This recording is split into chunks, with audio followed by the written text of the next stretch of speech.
Are you thinking about buying a condo in Toronto? Well, stop scrolling because I'm about to take you through the step-by-step playbook that'll save you time, stress, and potentially tens of thousands of dollars. Toronto's a world-class city, but buying a condo here isn't as simple as picking a pretty lobby.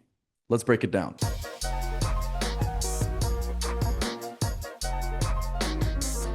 Hello, everybody. It's Alex Drobin with Remax. I help people just like you buy and sell real estate in Toronto. If you get any value from this video whatsoever, please consider subscribing. And if you're thinking about buying or selling a condo property, give me a call, send me a message. I'll help you every step of the way. Hope you enjoy the video. Step number one, get pre-approved for a mortgage. Here's the thing.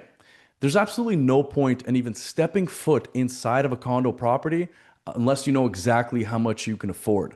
Go to your bank, go to a mortgage broker. If you don't have those contacts, I can set you up with some great people, because if you don't know exactly what you can afford and what your budget is, you're absolutely wasting your own time. Step number two, pick your neighborhood. You know that super overused term in the real estate industry, location, location, location.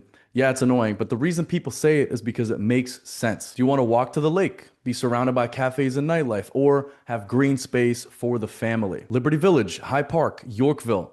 These neighborhoods have such different things to offer. So here's a pro tip. Walk the neighborhoods that you're interested in during the day and then walk them again at night. If it feels good both times, you're on the right track. Step number three, team up with a pro. Yes, I'm a realtor, but I'm also being real here. You want somebody that knows the city and knows the neighborhoods and knows these buildings inside and out. You know, I've been in this business for 8 years now, nonstop, 24/7, with a couple of vacations here and there, but I've been in most of these buildings, so I know kind of what's going on. You know, some condos are money pits with looming special assessments and bad status certificates, and some are cash cows that are good for investors, and some are just good long-term investments. So make sure to team up with somebody that knows what they're doing in the Toronto condo market. One thing I'll say is that an experienced agent saves you from learning the hard way. Step number four, tour condos like a detective. I always tell my condo buyer clients, look at as many properties as possible to get a feel for what you like and what you don't like. And when you step inside of a unit, don't just look at the view, even though the view is super important. Take a look at the layout. Take a look at how much work is done, how much natural light is coming into the unit. And another pro tip is to view the condo property during the day and then view it again at night. Amenities are so important. Some buildings in Toronto have basketball courts, gyms, swimming pools, bowling alleys, party rooms, and some buildings don't have any of that at all. Make sure to know exactly what the maintenance fees cover. Do they cover water, hydro, cable in some cases?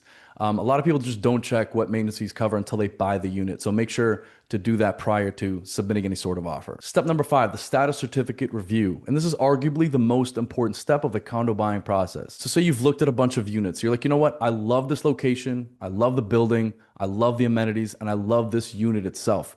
I want to submit an offer. Before you submit an offer, you have to have a lawyer review the status certificate of the building.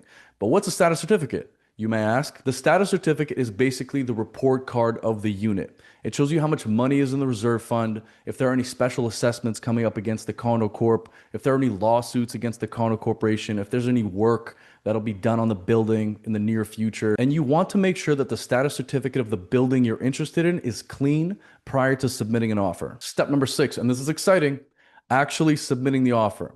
So say, yeah, you viewed a bunch of properties, you love the amenities, you love the building, you love the unit, you've had a lawyer review the status certificate and it's clean, and you're like, you know what? Let's actually submit an offer on this property. The thing is, the Toronto condo market is like chess. You have to move certain pieces around. So sometimes you have to add in a financing condition to an offer, a status review condition to an offer, sometimes an inspection condition, or sometimes you need to go in firm if there's a multiple offer situation. And by the way, that's not happening right now nearly as much as it was 3-4 years ago in the Toronto condo market, even though it just happened on one of my listings a couple of weeks ago. 33 Mill Street, unit 1208. I had 4 offers.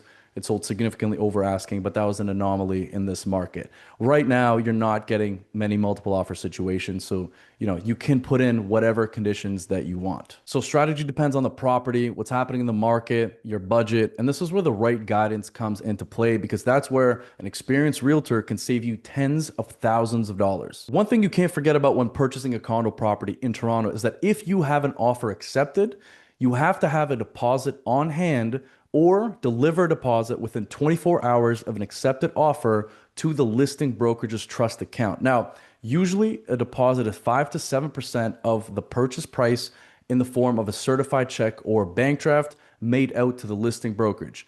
So say you have an offer accepted, you get the deposit, You bring the deposit over to the listing brokerage's trust account. It stays there until closing or until you take possession of the property, and at which point it goes towards your down payment. So I always recommend having some funds on hand, 5 to 7% of the purchase price, prior to submitting any sort of offer. Step number 7, mortgage and down payment. Offer accepted. You're happy. Everyone's happy. Now it's time to line up the mortgage. So you'll need your down payment, and that really depends on what your purchase price is. You already have the deposit that'll go towards your down payment, and now it's all about lining up the financials with your lender. Step number 8, don't forget about closing costs.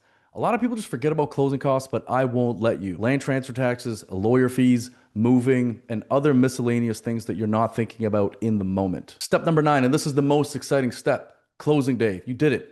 You bought your condo. You've crossed the finish line. So the lawyer will transfer the funds from you to the seller.